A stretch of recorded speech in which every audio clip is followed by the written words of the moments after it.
using your walking cane. I'm using a Cane Masters cane. I'm going to show you a couple of different styles today. So I'm also going to show you this one that has the palm rest and how to use this palm rest, how to use it functionally for mobility, but also how to use it for self-defense. So we're going to go over that in a minute, but I want to start with one of my favorite canes, this Cane Master cane here, and show you some effective, simple, basic self-defense techniques. There are some simple ways that you hold it. You're either going to carry your cane traditionally like this with the crook facing behind you. You would be walking down the street, someone gets in your space, they try to hurt you or harm you. They're meaning to take something from you, your dignity, your life. You know, if it's your money, your wallet, give it up. But if they're really trying to hurt you, you can use your cane very quickly for self-defense.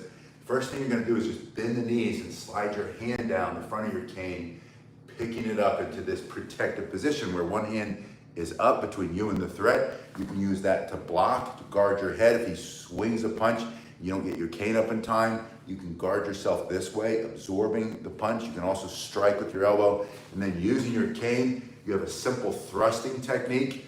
Just think of a jab with a punch into his nose, smashing his face, coming from your shoulder, striking, coming through his temple, his jaw, his neck for self-defense. Whatever you can remove or destroy, his ability to see, breathe, be awake, temporarily breathe, permanently breathe, his ability to hit you, maybe you smash that arm. This self-defense cane, these Cane Masters canes, are extremely strong, and this one will break bones. Hello, Matthew, it's good to see you. So from this position, thrust, angles coming off the shoulders, coming off the other shoulder. It's very important that you strike from the shoulder and not from out here in space. If he closes that distance, your arm will wrap around his back. You're not even gonna hit him. Come off the shoulder, he's gonna have to walk through your cane and you're gonna smash him with it for self-defense. So you have this thrusting motion, striking down at an angle. You could also strike up at an angle.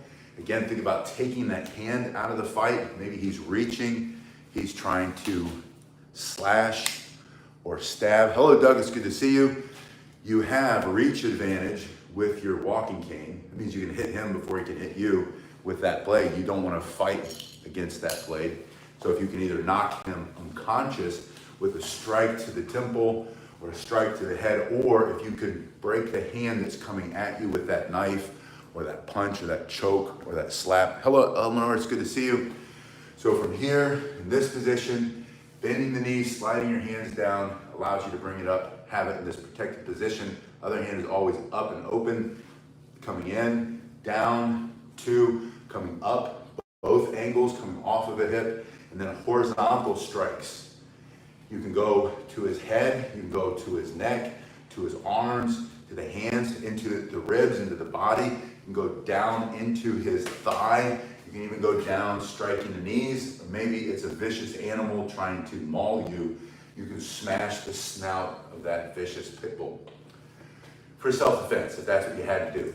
So from here, sliding, this is the first most effective way to get into this position where it's between you and the threat, thrust, and then all of these basic angles, coming down, coming up, coming across, coming back, and then of course straight down on the top of his head, maybe into his clavicle, into that hand that's trying to hit you with that weapon. So that's the first set of effective strikes. Now the next thing I want to show you, and that's all holding it with the crook facing back, is that you can put your palm here and you can practice this combat cane spinning. That's what they call it, combat cane spinning. But this basic spinning motion where the long side is coming out of your thumb, your palm is facing the sky, your hand isn't fully closed, it's closed enough that it doesn't go flying out of your hand, and you're just doing this simple spin. Now the purpose of the spin in training, and I think you should always train your techniques before you'd have to use them, it's gonna put some callus on your hand, it's gonna get your heart rate up. You can do this standing, you can also do this sitting in a chair or sitting in on the edge of the bed, on a bench. So from here, you can then come across the body and back in this figure eight motion.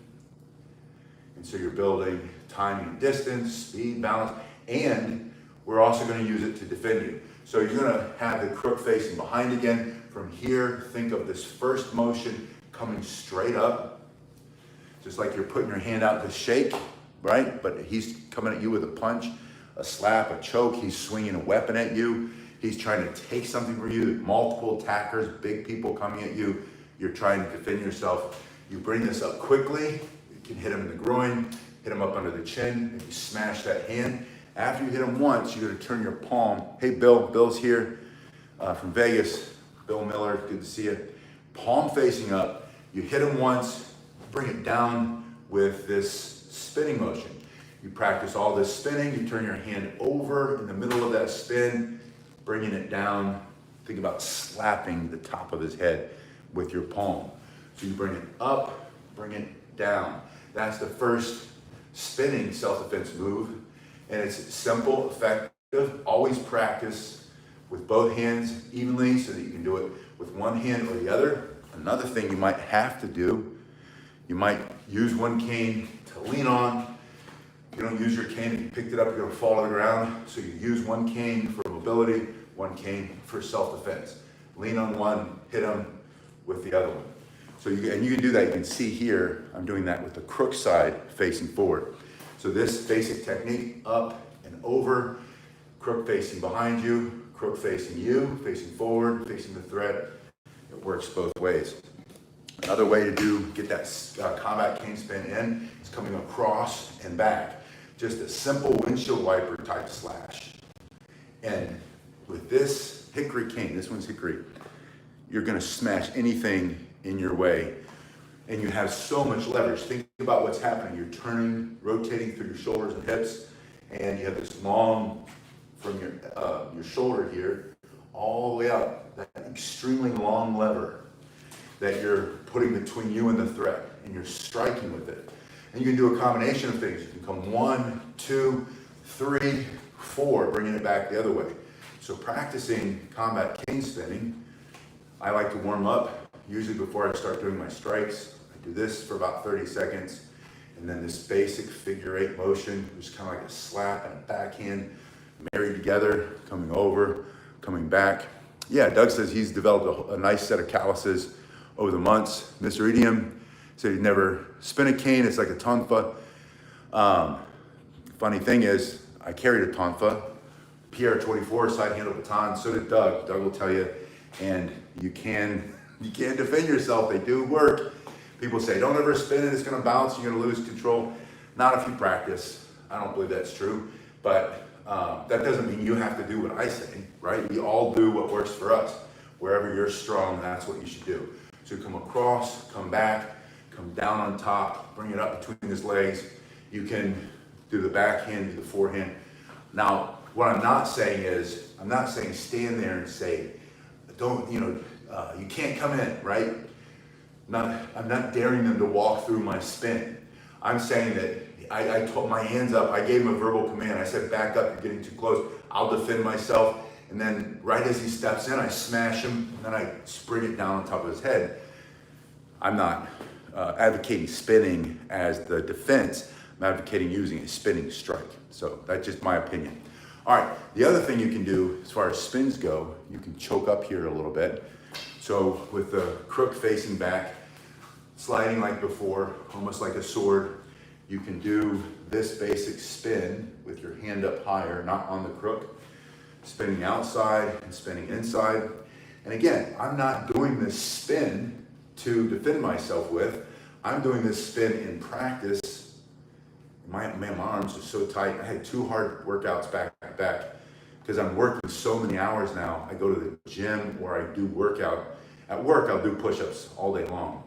Or I'll go to the workout on the weekends and then I overdo it and then everything's sore on Monday. But this really helps. So it's going to loosen you up and it's going to build power and flexibility and a stronger grip. But then when you need to strike, your strikes are going to be so much harder because you did this basic spin. You have greater flexibility, less chance of injury, all that from that spin. So that's just one other way to spin it. Now the next thing I want to see or show you effective self-defense cane techniques. Crook facing him. Crook facing out, you can slide it up here quickly. Your other hand's up, you're non-threatening, you're telling him back up. Everybody's videotaping with their cameras now because no one seems to want to step in and help. The elderly, the weaker, I mean, it's bizarre what's happening, right? In some places. Other places, people are stepping in and they're ganging up on the bad guys and they're shutting them down, which is the way it should be. But let's say it's you and a bunch of cameras. Cameras are going to see that you are truly defending yourself. That's what this is. This isn't fighting, this is self-defense. My hand's up, I'm saying, back up, you're too close, I'll defend myself. And then I can smash very quickly using this hard fist. The crook here has a lot of material, a lot of hickory. So now I have a lot bigger striking surface. I'm going to strike here. You can turn it at an angle. You can smash the nose down into his face, break his nose, break his teeth through his throat. A little bit lower, that's more of a dangerous strike for self-defense, but that might be what you need. You come into the solar plexus just with this simple jab. You can also hook coming in, like a hook punch, smashing. Yeah, Max says I almost smashed the camera. I get really close to the camera. Smashing, breaking his jaw, hitting the temple, hitting that process of nerves in his neck, flush the blood out of his brain. He falls like a sack of crap to the ground. Smash him this way. You also have this nasty tooth here. You'll see these beveled ends on, that one's that's a big nasty tooth. So that's a good time to talk about the palm rest. You asked me recently, what's the purpose of the palm rest? So if you're in this position, you slide it up, and with the palm rest, it's just a matter of getting your hand out of the way when you slide it up. Obviously, if you do this, it's not going up. So you slide it up, it's in this position, you're too close, back up. Now when you smash, look at all this striking surface that you have. You have extra striking surface to come in and hit, and for self-defense, do some self-defense damage. So you have this simple thrust, you have this hooking motion, like an uppercut or a boxer's hook, however you do your hook, or an uppercut. Boxer, up, breaking his chin, hitting him in the solar plexus, smashing his nose. But instead, you have this hard piece of hickory. This is another hickory cane, and you have this beautiful palm rest as you bring this up, smashing under his chin. Maybe this is a good close quarters combat thing. He puts his hands on you. You have your hand down here. I gotta show you the cane. His hands are on you. He's got his hands maybe on your neck, grabbing your shirt. It's back up. You bring your hand up. Always bring your hand up between his hands if you can get him there. And then you simply slide your hand down your cane, smash, coming straight up with all the force you can muster, just bringing your hand up.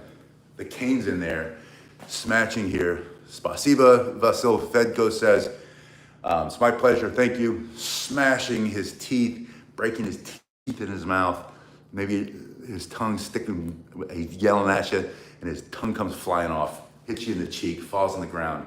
You'll take it though, because you know you're winning that fight for self-defense. So smashing here, from this position, you can also bring the long side just by turning your hand, hit them with this entire thing, and then look at this this is the Cane Masters canes. You only see these features on Cane Masters. Well, you don't only see them on Cane Masters cane, but they invented all this stuff. Cane Masters are the pioneers, and then other people will copy them, but you can't beat a Cane Masters cane. They came up with this idea. The reason to use this for mobility is that when you're carrying your cane this way, with crook facing out, and you're leaning into it, it's ergonomically better, it's easier on your body. You can also put your hand back here, and that takes so much pressure off your wrist. So if you use your cane for mobility, yeah, Matthew says shark teeth. Your wrist on a traditional rounded cane, it gets a workout. John says, feel sorry for someone on the end of this cane strike. Amen. But they shouldn't be attacking you. Right? You have God gives you the right for self-defense. You're defending yourself. You didn't go looking for it. This is not fighting. This is self-defense. But you put your hand there on the palm rest, and that takes a lot of the pressure off of your wrist, and it's so much easier. So if you use your cane for mobility a lot, in addition to carrying a cane for self-defense, that's a great feature. So if you've been considering the palm rest and you're like, what's the palm rest for? In addition to striking, we're going to go over two-handed strikes here in a minute because those are very effective self-defense strikes with your walking cane. Think about what that does.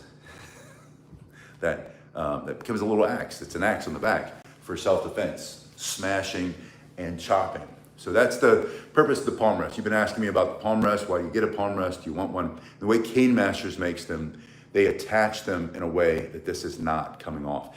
Cane Masters makes, in my opinion, the best self-defense cane I've ever seen. Some people sent me knockoffs of these all the time and asked me to make videos with them, and I won't, because when I train with them, I'll either break them because they're such garbage, or they're not made well. They look the same, but it's like a lot of garbage that you can get off the internet. There's a reason, you get what you pay for, right? These cost a little bit more. These are really, they can be very expensive. You can get the Dojo cane like I carry all the time. My favorite cane, I don't have it with me, it's over there, is the Dojo cane. It's the least expensive. But if you want to see what they cost, check the first link below. All right, I also put a link in there for the resistance bands. It's going to show you how to use my resistance bands. And remember, I took it to work because I'm working so much. I barely get to work out, but I'll do some exercises with because I keep one of these in my office at work. Max says, cool. Thanks, Max. All right, some of the other features they have, these grips make it easier to hold on to. And it's also, John says when he's hitting his punching bag with his aluminum cane, he feels like he could break a leg with ease, and you can. And the reality is, and for self-defense, I mean, it has to work for self-defense. Like these features on the Cane Masters canes, whenever you see this, where they've removed material and made a kind of not, what do we call that? I call it like a dull knife blade or a dull sword blade. That compresses the flesh faster and gets to that bone and snaps it. So this will compress flesh and break bone for self-defense very effectively. And these Hickory Cane Masters canes, if you spend, I think it's like $10 more on a cane and you have make it out of hickory instead of oak. Oak is very hard, hickory's harder, hickory's denser, and it's stronger, but it also is going to break bone a little bit easier. So it's a very effective self-defense technique with your cane. Yeah, and Doug says when you hit the bony protrusions, because the way we're made, it's paralyzing pain. Yeah, Matthew says they're well worth the money. Thank you, Matthew, I agree, 100%. I've gone through so many Carex canes, the $10, $15 canes you can get off of Amazon or on, like at most stores like CVS or whatever. I'll break those within one practice. These, I've never broken one, and I hit them against everything, including other canes. All right, so you have we had sliding down the front, traditional style, like a sword or like a collie stick. We had turning it around, popping it up here, smashing. I showed you some of the spins, some of the things you can do with that. I want to show you two hands. So with a two-handed strike, and it doesn't really matter if it's crook back or crook forward, I will always think about, they can break a crowbar. Alexander said, I don't know if they can break a crowbar. Crowbars are metal, and metal bends before it breaks, unless it's been tempered too long, but they won't. These are gonna, if you hit a crowbar with a Cane Masters self-defense cane, you're gonna ruin your Cane Masters cane. So don't waste your time doing that. It's good to see you too, Alita. So I'm assuming that was a joke, but an exaggeration. Yeah, you can break through a steel I-beam. No, you're just gonna shatter your cane and you're gonna be without a cane. But someone's knee joint who's trying to stab you with a knife or choke you or light you on fire in the subway and smashing his operating system, turning it off, that's gonna work and you're not gonna break your cane. From this position, bending the knee, pointing the thumb at the thread, puts it into the front hand. Now you're holding it the way you would hold a rifle, like if you were in the military, right? And in the military, Eleanor says Cane Masters indeed are a superior product. And the Marine Corps boot camp, I'll go back to my time in the boot camp, because I was talking to another Marine at a party this week, and you put two Marines together, they're gonna talk about boot camp at some point. And you do two kinds of training. You do pugil stick training. You have to hold it like that or you're gonna break your wrist. Pugil stick training, which looks like a giant Q-tip, and you're wearing a football helmet and some other pads, but you still knock people out and lift people off the ground. And then they do all kinds of different scenario training to simulate fighting and hand-to-hand combat. Because at some point, you're either going to get overrun, or you might get overrun, not you will. But yeah, Semper Fi, thank you, Alexander. Some point, you might get overrun. That means they overwhelm your defense, and they're in your foxhole, or they're in your line, and they're face to face, and there's no more shooting involved. It's hook and jab. So you're fighting like that. Jerry says, great lesson. Thanks, Jerry. Thank you for that. So you fight with your rifle as a staff, as a martial arts staff, as a stick. You're not spinning it. You know, that's for the I&I guys, the guys that do the, the drill. Drill just means like when they march up and down. You'll see that today. If you watch the inauguration, you might see port of arms, all this stuff. You'll see them spinning their stuff. That's all fancy, right? You're running out of bullets. The guy's coming across the line. You're fighting with an empty rifle, or they're too close to pull the trigger. You're fighting with your rifle. Before that, you fix bayonets. So when they know you're about to get overrun, someone might yell, fix bayonets. And that means take your knife off your hip, put it at the end of your M4 or M16 or whatever you might be carrying, because it's about to get hot, right? And hopefully you survive. And you know, there's always a saying that you're gonna help them meet their maker. So, yeah, Doug says he's got one for a long time. It still looks brand new. And he said these are extremely well balanced. They're just great. I mean, they start with such high quality stock that they make a great product. And I've met the craftsmen that make these at Cane Masters are top notch too. And it's made in America. I mean, you can't beat that. It's American hardwoods. The wood is milled here in the United States. And then the guys that make it, they go home and they feed their kids, and they buy groceries and they buy gas, and they pour it back into the local economy. So that's the other thing I really love about Cane Masters, is they're not importing it from a sweatshop somewhere. Yeah, Matthew's got the Stealth Traveler. That is an amazing cane. That's one of the ones I have over there too. All right, so 2 hands. Effective self-defense techniques using walking cane. Slide your hand down the front, point your thumb, and then the first one is just thrust. Now, when I was a Marine military policeman, we practiced riot control. You'd take your riot baton, which is a 36-inch stick. You take this off, it's the same length. And you hold your riot baton and you're shoulder to shoulder with the other MPs, and you take one step and take one and back foot. You never cross your feet, and you bend your knees so you're lower than the person in front of you, and you just jab, jab. And where are you jabbing? Between the belly button and the privates, right there in that thin fashion. Oh, Doug, thank you so much for that super sticker, that super chat. I really appreciate that. So, and same thing, any police officer will tell you, if they've ever done riot training, it's the same thing. They got their long baton, they're shoulder to shoulder, and then they move on command so that you don't break their line. And then they move the protesters, the violent, not the protesters, it's always the violent rioters. The violent rioters, they move them back. Because if you get one of these right here, or right here in your solar plexus, or right here in your face, God forbid, but it shouldn't have been there, right? It's going to move you back. So that's the first way you're going to use it. Some guy's coming at you to hit you, grab you, slash you, hurt your family, your wife, your child, your grandchild. You're not going to allow it to happen, right? You are going to defend yourself and defend your family. So you point that, and you have this simple thrust. Now from here, you can turn and just smash this way. Pushing with 2 hands. Think about this hard bar of hickory going through his nose, his teeth, his jaw, into his throat. You're gonna smash him back. From here, you're gonna box his ears, right? You can bring the tip down, smashing here. You can bring the hook up, bring that hook up under his chin, or go a little lower, hook him right in his coccyx, right? Grab him right between the legs and rip. That's gonna move him back.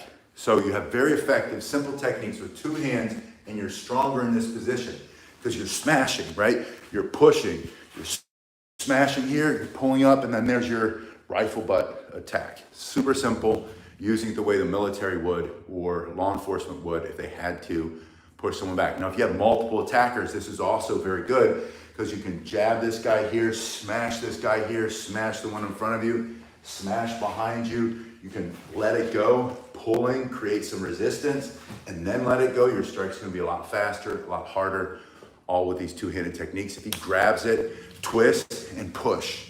Anytime someone grabs your staff or your cane, twist and push. If you were holding it this way and he grabs it, immediately what you want to do is bring your body into it and push it against your body. Now you have what's called an anchor point. From the anchor point, your other hand comes up. And it doesn't matter if his hand is here or here. You want to get your hand somewhere on your cane, and then using your shoulders and hips to turn. You're going to turn, and while you turn, you're going to also turn your hand. So you're turning your body and your hand, making an arc or a circle. Once you start that circle, his hands, if he's holding it, they're going to twist. If it's one hand, it's going to twist. It's going to compromise his grip on his wrist. You turn your shoulders and your hips anchored to your body, and then down, straight down, and then straight back up, pushing him back and smashing. That's how you're going to handle if someone grabs your cane from this position.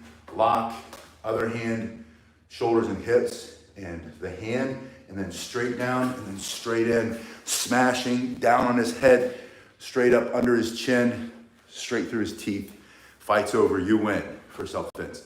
So those are just some effective self-defense techniques with your walking cane. There's so many more.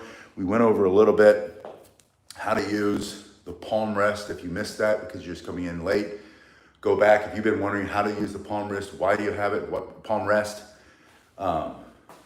Maybe you're an English gentleman, you want to walk around with your cane like this. And I know some people, they teach that. You know, you can walk around the store and then they practice from here going into here. And you can do that. I'm not against that, but I sometimes need it. My hips can get pretty rough, and so I'm hobbled around, and you'll see me walking with a cane. I also carry these in my car, and I've got one that sits on my passenger seat because it's usually just me and they got kids in the back. When I stop for gas, I get out and I hold this while I'm pumping gas so that if anybody comes close, I can immediately defend myself. Usually I have it crook facing out so that I can be in this position. And then you've got an effective self-defense technique using your self-defense walking canes.